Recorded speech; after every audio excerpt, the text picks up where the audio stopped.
Podcasting from Portland East to Portland West, from Big Pine Key to Pacific Beach, and from San Juan to Guam, this is All Across America. Mighty Blue, welcome to the show. Hiya, how are you? Very well, very well. So you're about to embark on your third Appalachian Trail thru-hike. This episode will air on the first day of spring on March 20th. You'll probably be somewhere in North Carolina at that point. How you feeling? I'm kind of nervous. You know, I'm 73 years old, so at this age, it's a stretch physically, certainly, but it's also a stretch mentally. You know, leaving a comfort of home, and the older you get, the more comfortable I think you tend to be. I did it as a first-time hike when I was 61, 12 years ago. So I learned a lot on the way, made mistakes all the time, literally within the first 100 yards, I'd got lost and also hit my head on a tree and caused a massive bump. And I thought I've got about 2,500 miles to go, or 2,200 miles to go after this. Wow. So yeah, I'm nervous about it, but I know that when I get there and I start walking down the path, I'll know where I am. Yeah. And is your gear dialed in at this point, or do you constantly trying new things? I think I'm constantly trying new things. I've got to admit that I've been lucky enough that, this sounds bizarre, a year ago, last week in fact, I was hit by a car, and they settled. The insurance company settled a figure, a number. So I set aside $12,000 to do this. It's about $9,000 to sustain myself on trail, but I bought $3,000 worth of new gear. So I bought a new tent, I bought a new backpack. I'm trying all these things out new, a new jacket, a number of new different things. So there's something particularly nice about getting into a new unsmelly tent. I can tell you, a tent, when you've been on a trail for 6 months and your tent reeks and you reek, but getting into a brand new tent is a special experience. Yeah, I don't know if you could call it a luxury, but I guess you could. And it's all relative, but yes, having a nice new tent is definitely a luxury after a long day. Yeah. I'm looking forward to it. It's I've stayed with the same tent for some years now, so I thought I'd try something different. And you know, the state of the art of hiking tends to move forward in years when they try to reduce the weight of what you're carrying. Because when I first went, I carried 42 pounds. Now I'm carrying about 30 pounds. So that's a big difference over 2,200 miles. Yeah. When I first started, my pack got to as high as 55 pounds. Oh my gosh. when I was a teenager at the time, so it was doable. A teenager in the whites. And when I finished a trail, 20 pounds, full food and water. So really? It was just night and day. And, you know, the big clodhopper black Merrill Wilderness boots. And then when I finished up, I was wearing glorified sneakers. So really? Well, most people a lot of people tend to wear the sneakers, don't they, these days? I still wear boots, so. and I like them, but I know I'm going to have to change them out. And I think I will try some, regular running shoes or hiking shoes later on for a couple of 100 miles, see how that goes. Yeah, I mean, the thing about the sneakers is that you really need to change them out. They only last 500 miles. Yeah. And, you've got to go through at least 3, if not 4 pairs if you're going to hike the whole AT. Yeah. And a lot of people don't realize that cushion gives out quickly. Yeah, and you feel every step. I mean, you've gone through Pennsylvania, so you know what I'm talking about. There is no flat landing. There's no way to put your feet down. It's all straight. No.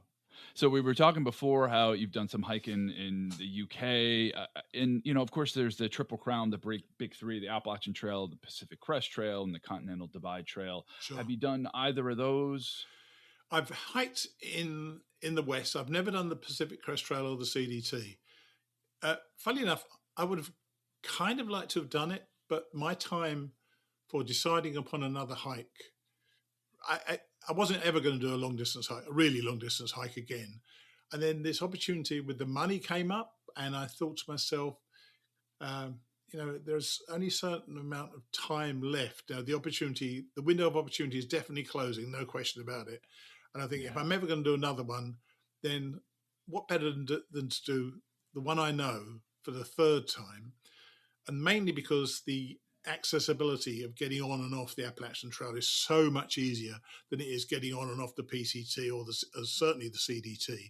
So, as a matter of expediency, I think as much as anything, I think the Appalachian Trail was a pretty good choice. And frankly, a triple crown of my own hike is fine. That's my own triple crown. That's true. That's true. Yeah. It is a triple crown. Yeah, so I'm happy. I'm happy to be wearing my own triple crown, going for this one. I think you probably recognise yourself that most of us who are lucky enough to finish this need to put a lot of it down to luck.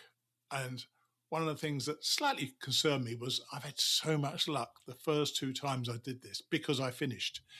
Whether that luck's going to hold, I just don't know. But I think I'm going to rely on my experience as much as anything this time, and try to stay upright as much as possible.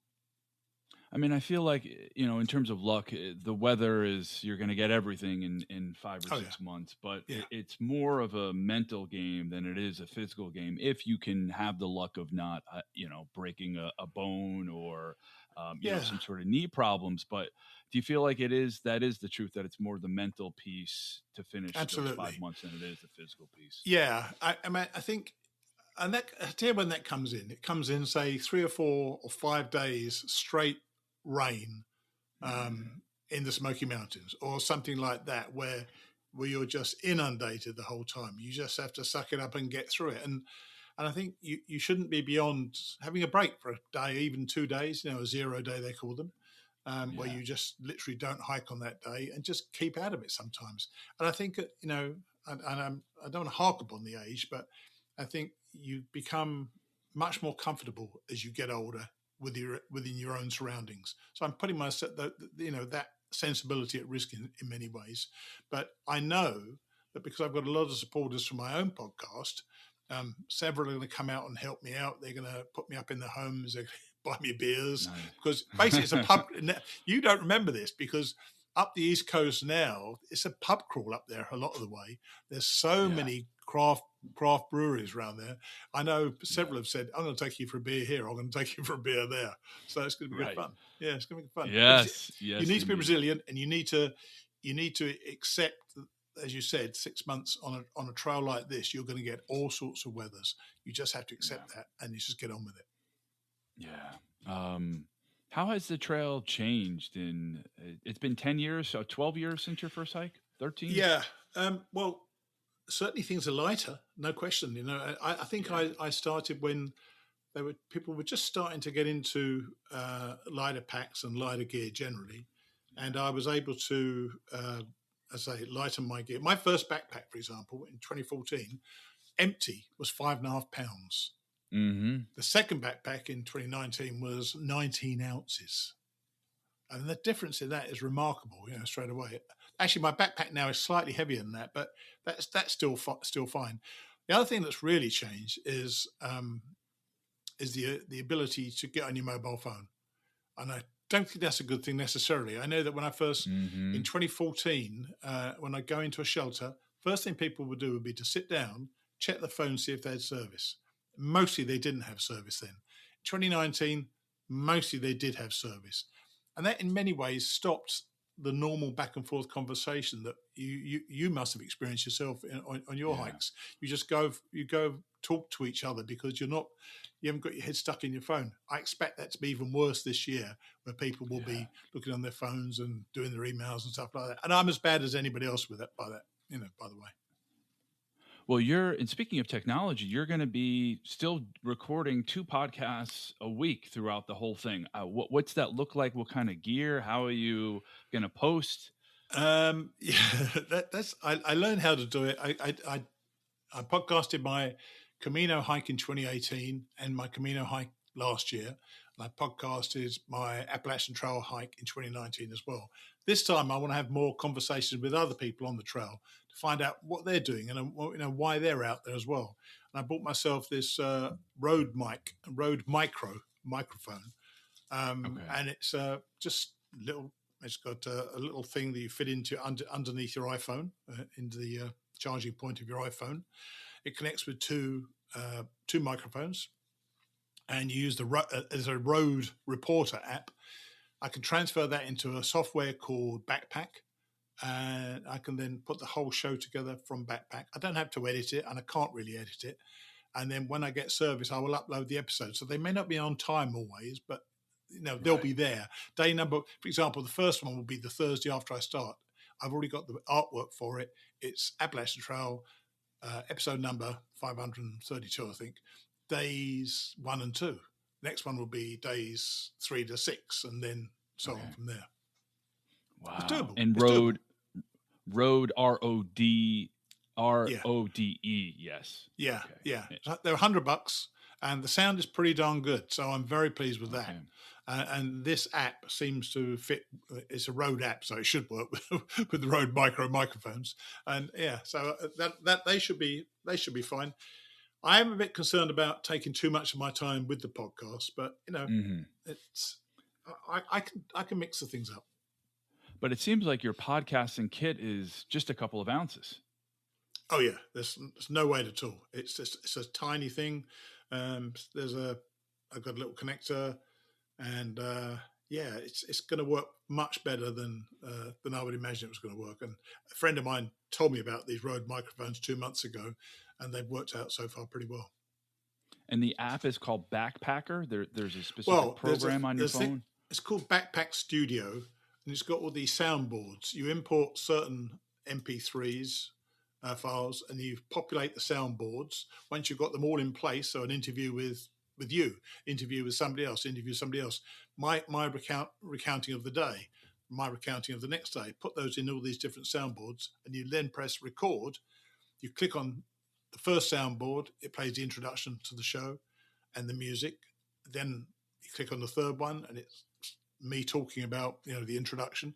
And each time the recording comes to an end, there's a countdown. You can see it on your screen, and you then click the next soundboard. So it all fixes together that way, and it works really well. I am so impressed with people who can do YouTube channels, who can do podcasting. It's one thing to hike 20 miles, 25 miles in a day, but then also to be doing essentially a job on top of that. I just don't have the mental capacity for it. Maybe I'm so compartmentalized. Yeah. How do you do it? I don't know. I'm not sure how I do it. And I'm not sure if I will be able to do it all the way, frankly. Who knows? Yeah. I might just think this is just too darn much to me. And then what I'm not going to do is let the podcast sacrifice the hike. I can't. Yeah. I can't not enjoy the hike. I recognise this is my last go at it. I won't be going for a four-peat, So it's definitely the last time I'll be doing the full Appalachian Trail. So I'm going to try to enjoy every moment of it. Yeah. What section are you most looking forward to? Oh, what am I most looking forward to? But the thing is, the Appalachian Trail runs from south to north, because the toughest parts of the trail are at the end. Some people go from north to south, which I can't understand at all. But the White Mountains in New Hampshire and the early parts of Maine are some of the finest and the most exciting parts of the trail. But by then, of course, you've got 1,700 or 1,800 miles under your legs, so you know how to do it. So I'm hopeful that's going to. I'm going to enjoy those as much as I did before. But by then, you feel, and you probably feel this yourself, you feel almost immortal. And you can't go. It can't go wrong because you've done all these miles. Of course, it can go wrong, but you're strong. You're strong enough to get up these mountains at that stage, and that itself is a wonderful feeling to say, "Wow, I can do this stuff." So I'm looking forward to those areas. Yeah, the funny thing about the White Mountains is the weather, and for somebody that's hiked the trail multiple times, you're doing each section, the weather is going to be different. So I remember a couple of days hiking in the White Mountains, and you read in the guidebook, oh, it's the most spectacular views, and it just rained all day for 2 or 3 nights. And when I summited Katahdin, it was a nasty rainy day. Oh, was it? I wanted, yeah. I mean, it didn't take away from the experience and the joy and just the sounds of just the screaming of victory, but I'll have to do it again, Yeah, to be you able will. to see the views because I couldn't see 100 feet in front of me. But yeah, the whites are great. I did leave Maine for the end. So I made sure I had all the other sections done, and then I Right. saved Maine for the last. And yeah, I mean, there's Earl Schaefer's iconic book, Walking with Spring, and to me, that's what it's all about. The spring in the Southern Appalachians, and just moving north with as the foliage changes. And there's something Well, special about New England in the fall. There oh, really it is. is definitely, and actually, that Walking with Spring. One of the things I did, in fact, one of the reasons I started my podcast in the first place was to actually promote my books, and I would read a chapter at the end of each episode with the interviews. I would read a chapter of my book, but of course, once Oh, I great.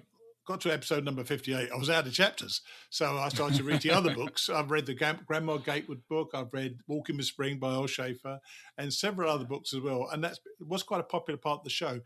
But that took me so long to do because editing my reading was the longest part of any show because I'm useless at reading. I can read, but I keep making mistakes when I'm reading with words and I stuff would be like the that. same way. So I dropped that part of the show, unfortunately.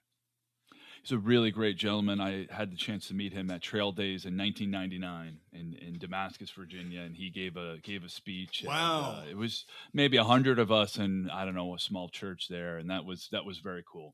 And he That is lived a very cool. very monkish lifestyle. In that, I think there's a shelter named after him, and he insisted that it have a dirt floor. Why would he do that? That's terrible. I know, but he was very on brand, and World War II veteran, and yeah. different. Yeah, it's. I mean, do you think there's too much technology? Do you think I mean, the trail is so hard, but do you think it's gotten a lot easier in many ways? I think it's unquestionable. It's got a lot easier. You told me before we started recording that your first pack was 52 pounds. Yeah. Nobody would dream of carrying 52 pounds these days because they don't have to. So it had become more accessible. Also, there are so many trail angels who provide trail magic all the way up the trail. And there are lots of hostels you can get off anytime you like. It is a lot easier to do, but ultimately you have to still walk those miles. So That's right. I would never say it was easy, but I would certainly say the guys who did it when you did it actually it was a tougher thing to do. But I don't underplay it. I'm delighted that we all get this opportunity to see a part of America we wouldn't otherwise see.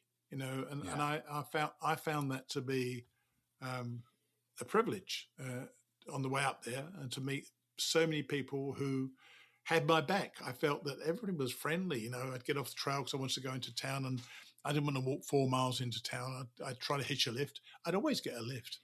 I mean, you know what they would always do though? Once you get into the car, they'd always unwind the window, wind the window down, because you smell. You just smell so much. Yeah, yeah. Or better yet, have a pickup truck and put you in the in the back. I'll be on many, which I loved. well. I always loved. I loved. There's nothing better than to sit in the back of a pickup truck with the wind in your hair and going down the mountain roads. Yeah. But did you do it by yourself? By the way, did you do it by yourself? With all the above, with some by myself, some with my brothers, with a mixture of friends, some with 2 and 3 people, and I enjoyed all of it. I preferred to be with other folks when I could, but there's something special about doing it on your own. How about you? Do you normally hike on your own, or do you meet up and just kind of find folks and I'm open to anything them for a few days? I'm open to anything on trail. One thing I've decided this year though, because people want to come and join me, which is great, I'm delighted they are, but I'm not changing my pace. I'm not changing my plans for anybody, because this is my hike, and this is my last shot at it. So if anybody wants to come along with me, they're welcome to, but I'll be doing what I'm doing, and if you want to be with me while I'm doing it, great. If you don't, that's also fine. I'm not offended by that, as long as you're not offended by the fact that I'm going to walk my pace, because I need to walk my pace. and or we can meet up at the shelter in the evening. I tend to camp around shelters. I like that get together in the evening where you've got the picnic table in front of the shelter where you all scooch up to let someone in as they prepare their food. That's a wonderful part of the trail, and I'm already anticipating that on my first night at Springer Mountain as well. Yeah, some of the shelters in southern Georgia can be very, very crowded. I remember one night at the Hawk Mountain shelter, there were 50 people, if not more, and we ended up sleeping underneath the shelter. It was raised so high above. Yeah, I mean, it wasn't the smartest move, and I wouldn't do that again. And I used to love the shelters. I switched to tents, and normally I tend to you as well to camp around shelters unless there's a really nice spot, but I prefer tenting. Well, I snore, and funny enough, okay, I've got sleep apnea, and I normally wear the Darth Vader, actually not a Darth Vader mask, it's something that fits up my nose, I'm not sure, and I normally wear that, but I spoke to my doctor about it. I said I can't really get a portable sleep apnea thing, CPAP rather, and he said, well, look, if you're going 6 months, you'll be fine without it. So I'm going to go without it for 6 months, really? Which means beware if you're camping anywhere near me. There'll be this shocking noise next year. That'll be me. Freight train coming through. Yeah. Hopefully it's not too bad. And I know that as I lose weight, which I assuredly will, because I'm a big guy. I'm 255 now. First time I did it, I was 245, and I got down to 185. So I lost 60 pounds first time, 50 pounds second time. So I know I'm going to lose 30 or 40 pounds. And when I lose that weight, I'm told I don't snore anywhere near as much. Wow. Okay. Yeah.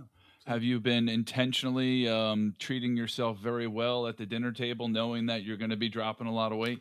No, this is just me, I'm afraid. I've actually been on an intense diet for 4 months now. Where I'm not dropping weight. I've put on quite a bit of muscle because I've been down the gym 4 or 5 times a week. I've been doing walks. I've had a personal trainer, and this diet was specifically set up to give me 220 grams of carbs every day over 4 meals, 220 grams of protein every day. That's a huge amount of protein over 4 meals, and I think about 40 or 50 grams of fats as well. And that every time I stick to that diet, which I have done for the last 4 weeks, I let myself off at the weekend. I put weight on again, but then I always lose weight. Even on those 4 meals with all that protein and carbs, I still lose weight. So I'm feeling fit. I'm feeling stronger than I've ever felt in my life, really. It's whether or not, that the old body can keep you going. That's what I'm hoping for anyway. So how do you resupply? Well, first time I went, my then wife sent me packages, which a lot of people did. Second time I realized I didn't really need that anyway, because you can resupply anywhere you like. So I made it a bit of a sport where I planned to be in a town in, say, 60 miles in 4 or 5 days. I'd supply myself in a town, because you go into towns quite regularly. I'd supply myself at the dollar store or Walmart or something like that with food, and I tried to plan it out over that 4 or 5 days. The intention was to walk into town with no food at all, which is a bit risky in some ways, but I'm not going to die if I miss a meal. Trust me on this, I'll be fine. And but then, of course, you get trail magic along the way. So the meal you provided for, you don't need anymore because, you've got somebody else who's providing you some food. So I'll just see how it goes, but it's easy enough to resupply on trail. And I know that some people have had Amazon drone deliveries on trail as well. Can you imagine that? I haven't seen one in action. I've heard this happened. And, it's quite remarkable to me. I think those people should have to walk in additional miles. Yes, I quite agree, yeah. And can you describe what trail magic is? What trail angels?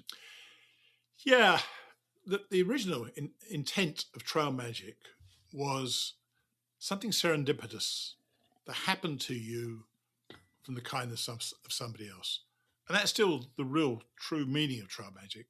What trail magic has morphed into being in many ways is a hiker feed at a crossing. So you'll come out of the woods, you'll probably put off eating your protein bar as you're approaching the gap because you're hoping there's somebody there is going to give you food. But some people set up tents. There's chairs, there's burgers, there's full breakfast, the whole nine yards. And I think it's a treat, but it isn't as magical as some of those things where I'll tell you a story where I think is trail magic. I was in the Smokies, and I was walking along this place called Rocky Top. Beautiful views of Tennessee on one side and North Carolina on the other side. Yeah. It was a great day. It's a great day. I'm standing there with some people I've been talking with, and a guy, for some reason, approached me from the other direction and walked straight across to me and went straight to me, not the people I was talking to, and said, "Would you like some sweets, candies?" "Oh, sure. Thank you very much." Didn't offer anybody else any. So I put them in my little my pocket. Didn't think anything of them. And I then got to Klingman's Dome, which is it's the highest point on the trail. And then just before I got to Klingman's Dome, I thought to myself, I'll just have a last swig of water so I can get some more water at Klingman's Dome. There's bound to be some water there. Well, there was no water there. And I thought, oh gosh, I've got no water, and it's got about another 4 or 5 miles to go. So it's almost as if I panicked, and that made me more thirsty. So I started walking off with no water, thinking, oh my God, this is not good at all. And the more I thought about it, the more worried I was. And then I remembered those candies. So I took them out of my pocket. They were super sweet fruit candies. Started sucking on them, and I finished the last one just as I got into camp. And it just about carried me through. And for me, that was trail magic. That's what it's meant to be.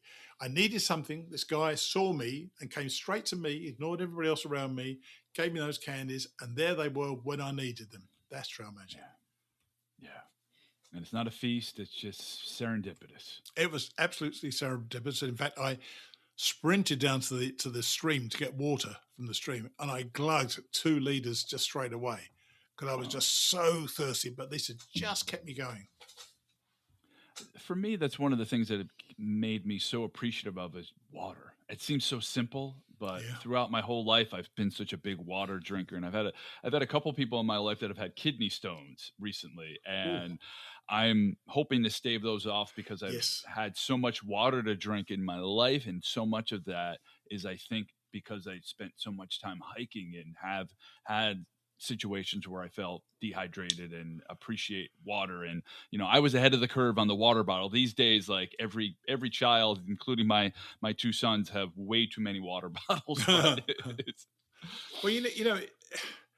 I don't think you realize how much you need it until you need it. And by then it's too late. You are dehydrated. Yeah. So, I've got now, I put a half-hour reminder on my watch to remind me to drink some water. Just goes off, and I reset it another half hour and just take a little swig. It doesn't need to take much at all, but I just take a little swig and it works out. You stave off the thirst. But I know we've had some very, very dry weather the last couple of years on the Appalachian Trail, and there was a dearth of water in the north of the country, Vermont and Massachusetts last year, and kind people would leave water out in these big containers.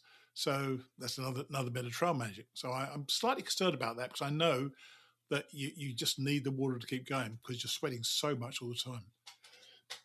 Sorry. Well, this year, given the amount of snowfall that we have, and I'm in Connecticut, I think there will be plenty of water, at least in the New England states. Oh, really? We still have.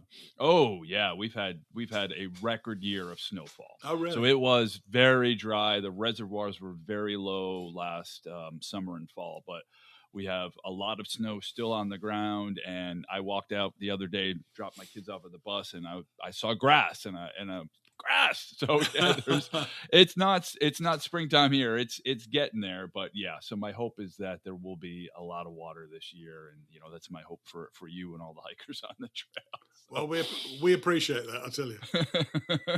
I never carry more than 1 liter of water. By the way, most people carry 2 liters, and often a platypus, pack, whatever it's called. And the reason I do it, somebody told me this trick quite early on. when I get to a stream, I normally drink the water I've got in my leaded bottle. I'll then filter some water and drink some more. So I'm carrying water inside me, then fill up my leader bottle to walk with. So even though I'm only carrying one with me, I've got water inside me, which I've just taken from the stream and filtered. So I'm effectively carrying 2.5 litres normally, but 1.5 of it's inside me already doing its work. Do you always filter? Yes. Well, I know I don't need to when it comes out the side of literally comes out the side of the mountain, but I think it's a habit to get into, a good habit to get into. Yeah. So I'm happy that I do that. Did you? No, not towards the end. I always bring water purification tablets, and my rule of thumb is if I feel the need to filter water, I don't drink it and find another spot. And so they're basically for an emergency. But yeah, I many years ago I stopped purifying water. Wow. And did you hang your food? Did you hang your food? Oh yes. All right. Yes. I wonder if you broke all the rules when you were out there. No.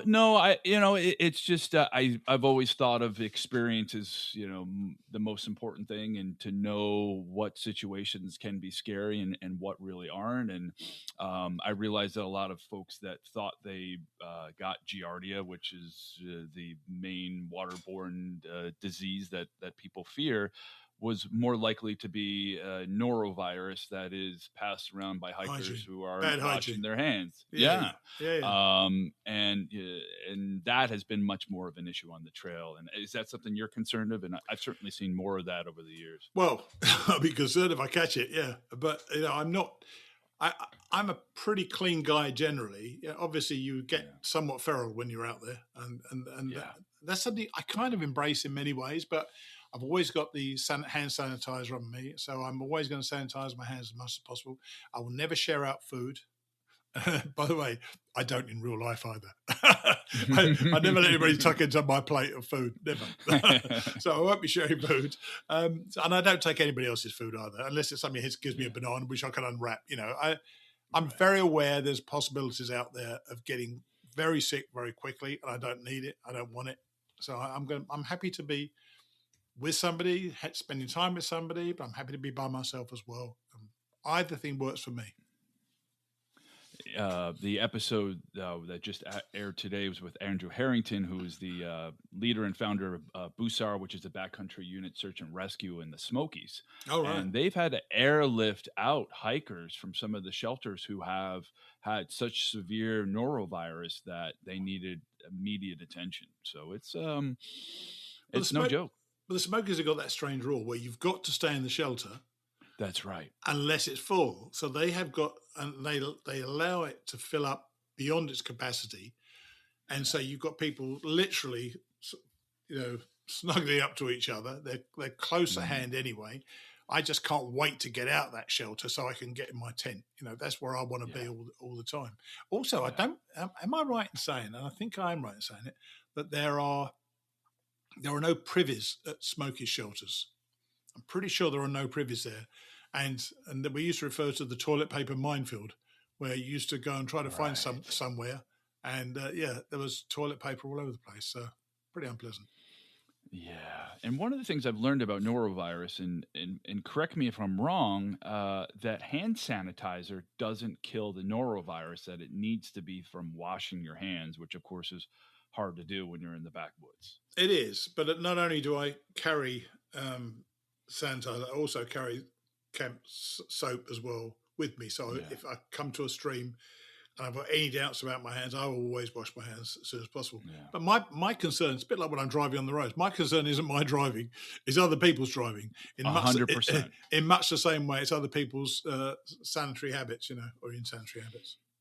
Yeah, it's you got to watch out for the other idiots on the road, not necessarily yourself. Yeah. Well, you got to remember, in Florida, we're bad enough drivers as it is anyway. But when they come down from New York, for example, or they try to drive on Florida roads, and they see a little old lady on the outside lane, the passing lane at 45 miles an hour, it drives them crazy. So the driving down here is just frightening.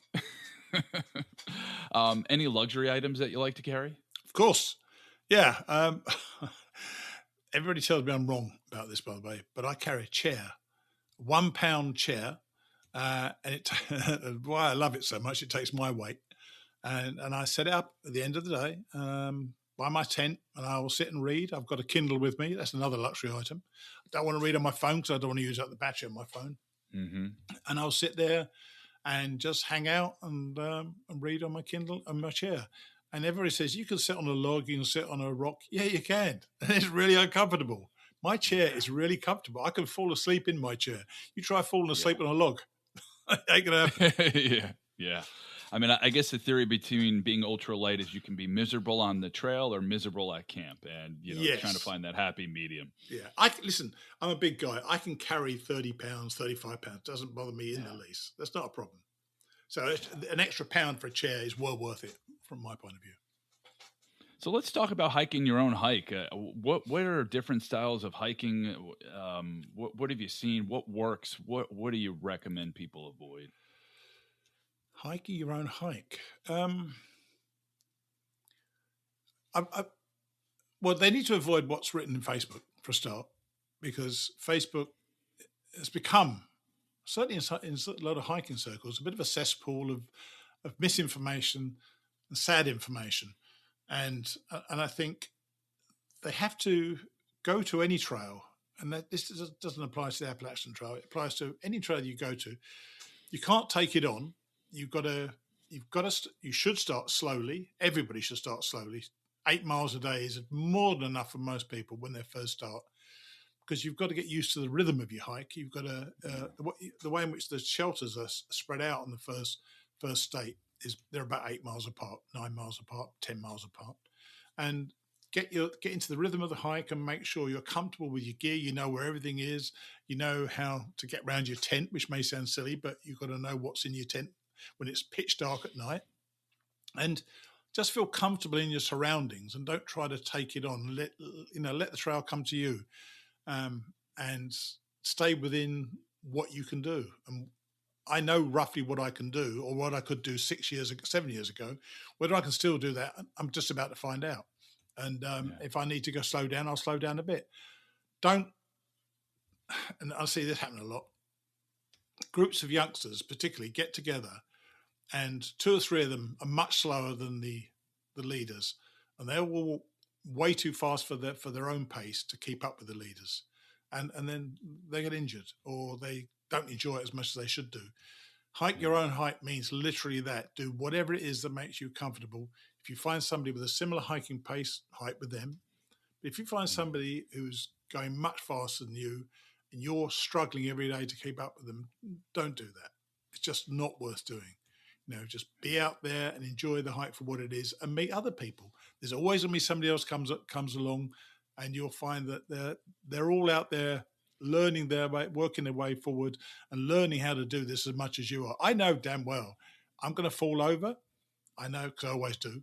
I know also I'll make mistakes, but I know also I'm more prepared than most people out there, because I know what it can do to you when you're out there, the good and the bad. I'm prepared to accept the bad because I recognize the value of the good. What are some important mistakes that you've made and learned from? I wish I could say I'd learned from them. I wish I could say that. On my very first one, top of Springer Mountain, I was ready to go. It was very emotional. I'd touched the sign at the top of Springer. This is something I'd wanted to do for some time. I said, right, I'm going to go. And I turned, took one step, and smashed into an overhanging branch, which gave me a lump the size of an egg on my forehead for about 4 days that was there. So I then staggered around, and everyone said, oh, you okay? I'm okay. There was no blood, so I carried on moving, embarrassed as much as anything else. And I then walked straight past the entrance to the first shelter. So I banged my head and got lost in the first 100 yards. So I think what I learned from that is to be aware of what's around me, not to look at every burned out tree in the forest as if it was a bear, because that's exactly what I did first time, not to look at every root on the trail as if it was a snake. You're in somebody else's environment. You're in an animal's environment. So seeing a snake, even though they frighten me every time because they move too fast, they don't want anything to do with me. They're just happy for me to pass by, which I do, and get on with it. Bears are just the same.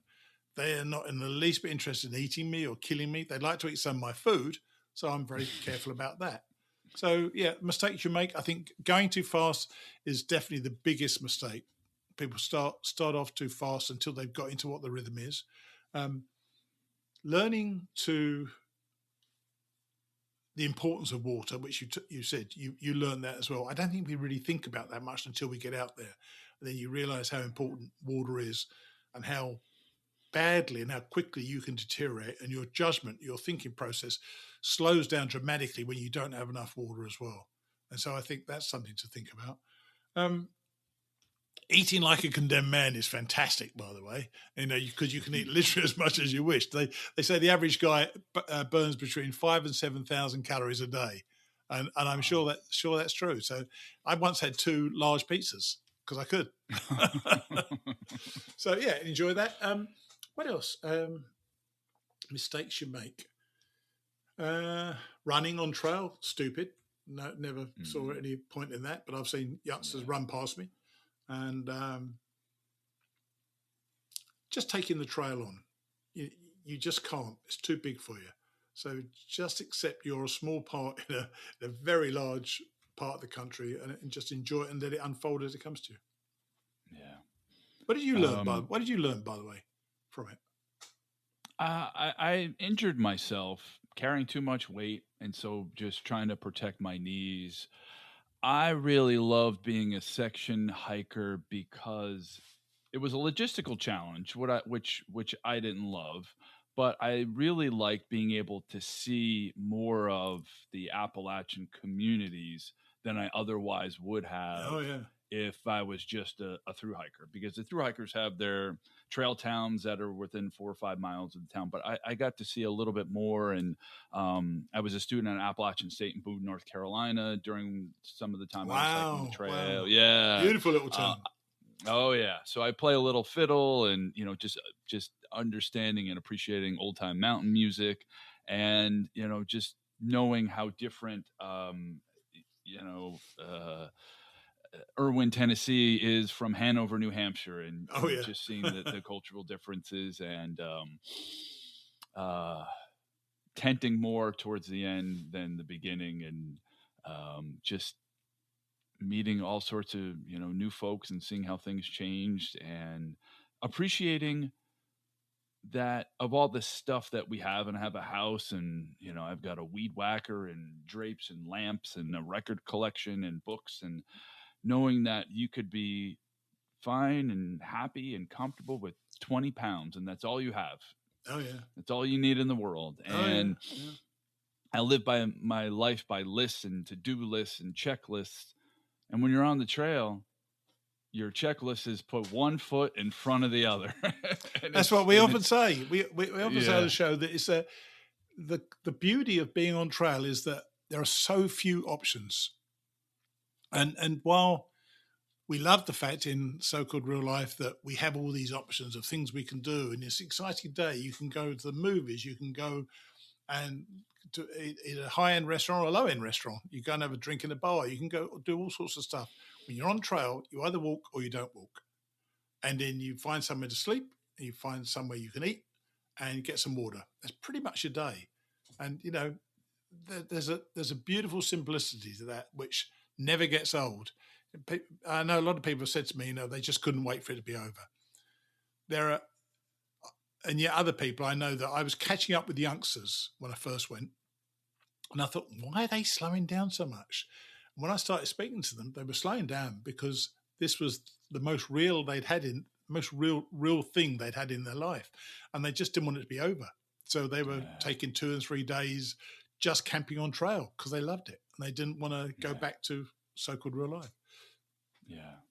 and checklists and all that. And Oh yeah, yeah. it is something special. The tyranny of choice that we have, particularly in the United States, where you can go to a grocery store and there are 50 different varieties of cheese. Yeah, yeah. You're eating what you have in your pack, and that's it. And Oh, yeah. you don't have a choice, and you're happy not to have that choice. The other thing I'm going to get this year, of course, is I'm going to be away from all the bullshit that's going to go on in the national news. So I'm so glad I don't really need to listen to that this year, and I'm happy about that, frankly. Yeah, yeah. What is your feelings on technology? And I mean, are you feel that it can be intrusive? Are people talking on their phones in shelters, or are we at this point in 2026 where people are a little bit more kinder to each other and know when to use technology and when not to? Well, I hear once again on Facebook, so it's almost certainly wrong, but some people do play their music loud, while they're walking along. Well, they shouldn't. If you want to listen to music, that's fine. Put your headphones in, Yeah, but certainly don't play it loud in a wireless speaker in a shelter. And I will say something if people are going to do that, because you just can't have that sort of thing. I don't listen. I don't never walk with headphones in. I want to hear what's going on around me. I want to hear if somebody's running up behind me, So I want to make sure I know where I am, what my surroundings are like. But having it depends what you call technology. The way these backpacks are so well designed these days to redistribute the load around your waist and so on, that's technology. But that's great technology. Having a phone where you're constantly, I don't know, checking Facebook or checking this or checking that I don't think it's a healthy thing for conversations to take place. I go my morning walks, and I this happened a couple of years ago, but it's still the same now. I still see it now. I saw 6 kids waiting for the bus in my local community, and they were all about 4 or 5 feet apart, not talking to each other, heads down on their phone. I know when I was a kid, we'd all be fighting with each other, pushing each other into the road in front of the girls and that sort of thing. And you're having fun and interacting with each other. They weren't interacting with each other at all. My suspicion is that when I get out there, I will meet people who want to enjoy that community part of the trail. Because this thing most people on my podcast say is that it's the community, it's the people you meet out there. So I very strongly suspect that it's going to be fine. People are going to enjoy each other's company, and they'll make friends, and they'll move on from other people. And I think most people will tend to put their phones down at least while we're all sitting around eating. That's what I'm hoping for, anyway. Yeah. Favorite trail town? Favorite trail town? Probably Damascus. I think I enjoyed Damascus. I'm going to go back for trail days this year. I didn't either of my first two hikes, but I want to embrace the community part of it this year. So probably Damascus. But they all have their own. I've got memories, good memories, in most towns that are on this trail. So I think I'll probably have a different answer when I come back next time. When I come back from this trip as well, because I'll experience something new. What you said earlier on about doing the whites and not having a view at all, because the weather's socked in or it's pouring with rain. I always say to people, take your views while you can. So if there's a great day, sit down at a view for 20 minutes at least, if you're warm enough anyway, and just look at a view, because you may not get it 5 minutes later. The fog rolls in incredibly fast up there, or the clouds roll in incredibly fast up there. So you may lose those views, but just enjoy what's in front of you. I went over Max Patch. Remember Max Patch? Oh yeah, it's actually my computer home screen photo. Oh, is it really? Max Patch. Oh yeah, great 360-degree view all around you of the smoke. Amazing. You can see the smoke is behind you, and that it's just a magnificent place. First time I went over there, I was so excited to go the second time. Totally fogged in, absolutely fogged in. Didn't see a bloody thing. It was so annoying. But that's the thing of taking the views when they're there, because they may not be there the next time. So, every time, if I get the chance to sit down on a sunny day for 10 minutes on a beautiful view, that's what I'm going to be doing. Yeah. What's your pace looking like this year? How many months are you budgeting to get it done? Well, I did 6 months and a week first time, 6 months and less than a week under 6 months second time. So 6 months is where I'm hoping for. So I leave I start March the 10th. So I'm expecting to be done by mid-September at the latest. But if I can go quicker, I'm not going to rush it. But if I find it unfolding in that way, then I don't care how long it takes. Did you ever add up how long it took you? Because I know if you do it in sections. It took me, I mean, years-wise, 27, 28 years. Don't mean that. I mean, in terms of the miles you did, do you ever see this section was 200 miles and it took me this amount of time, and then I add it up to this section? So that's a good question. I never thought of it that way, and I have no idea. It would be hard for me to calculate. I'd imagine probably in the 4.5 month period, but it's harder to say because I would spend so much time getting to and back from the trail. So you hike 5 miles that first day and maybe 5 miles the last day because you have to allow for transportation. So, and much of that time I was living in New York City, so I'd be taking the bus or Amtrak and getting a shuttle. And oh my gosh, again, but it was great, taking the train and, out of Harper's Ferry, West Virginia, and, just waiting on the train and seeing an elderly lady waiting on her sister from Chicago, who was coming into town, and really all that. What was your longest section? That's a good question. What was your longest section? I did Vermont 2 weeks and New Hampshire in 2 weeks. So I split those up over 2 different summers and got to do the whole state at one fell swoop. Wow. And then Maine I did over, a number of different times. Once when my wife was 6 months pregnant, finishing it up. And but that was so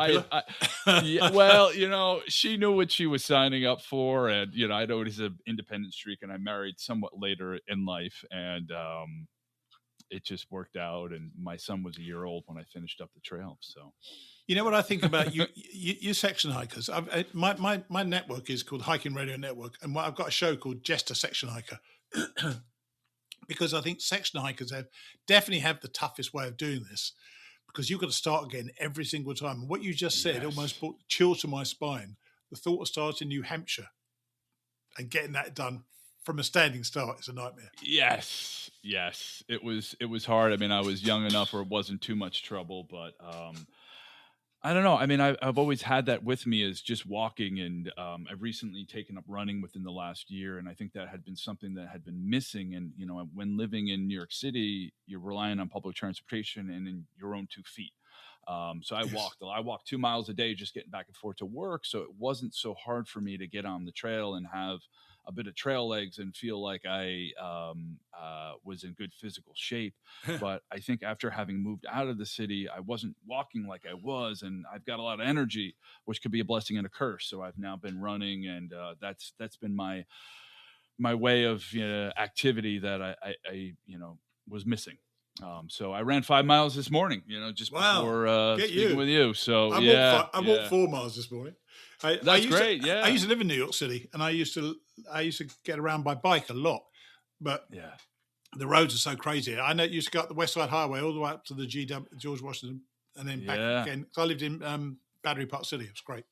Okay, I mean, that's a beautiful stretch. I mean, I'm so scared of riding a bike in New York City, and it's not like Amsterdam where people are used to having bikes all around. In the city they're not, and you get somebody open a door on you, and that could be lights out. But I don't know if you remember, they turned the West Side Highway on. It's a park. It's a beautiful stretch. You've got a cycling path, so it's perfect up there. It does, it really is nice. Trying to think if there's anything else that we missed. I mean, any big overarching advice for people who are setting out on the trail this year or thinking of doing it in next year?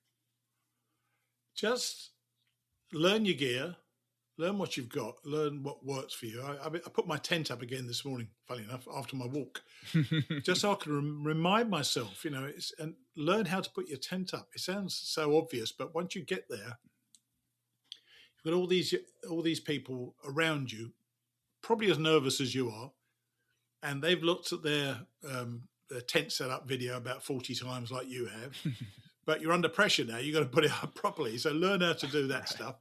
Learn how to live with your gear. That's very important. Let the darn thing unfold. Don't rush. Don't take it on. And if someone says to you, let's go to a concert tonight in Asheville, go to a concert that night. It's a great time to be doing something like that. And there's a drive-in movie up somewhere in New York somewhere. You can camp by the drive-in movie and just go and just watch the movie and things like that. So I'm going to take on all the experiences and let those experiences happen to you, and just meet the people out there who will make it so much more fun than you can ever imagine. Oh yeah. And I feel, I may be wrong, but from my experience of meeting people on the trail and interviewing hikers, I think we tend to bring whatever the best version of ourselves is to the trail. Because Definitely. I think most people are naturally collaborative. And so if someone needs help, somebody in your circle that evening will help you out. Because you need help, they'll help you out. So feel free to ask for advice or help or anything you need. Somebody will try to provide for you. Because people out there generally are kind, much kinder, I find, on the trail than I find in most days' life. I think so. Yeah. And be that person yourself as well. Somebody asks you for help. Yes, pass it on. Yeah. If somebody asks you for help, give them that help, because I think it scores a lot. People will think more of you. You've been prepared to do it, and they'll pass that on themselves. So it's a continuing process up the trail, and it's almost like this pulsating group of people go up the trail, like almost like blood through veins, and you just look out. You just look out for each other on the trail. Yeah.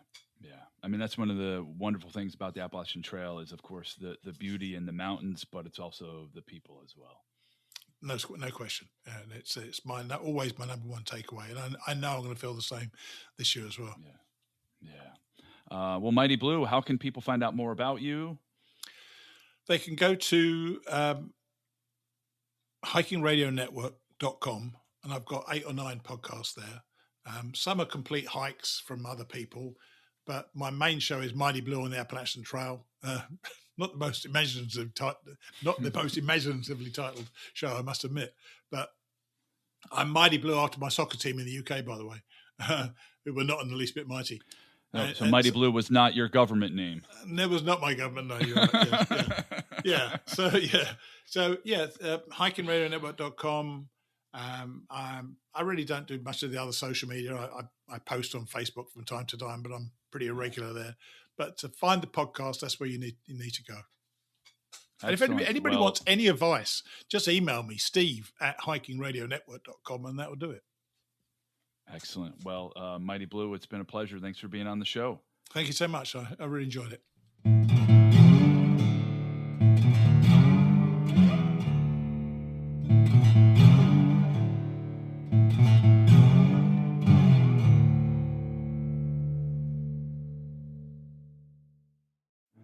All Across America is produced by me, Marco Vig, in Ridgefield, Connecticut. Visit us on Instagram @allacrossamerica.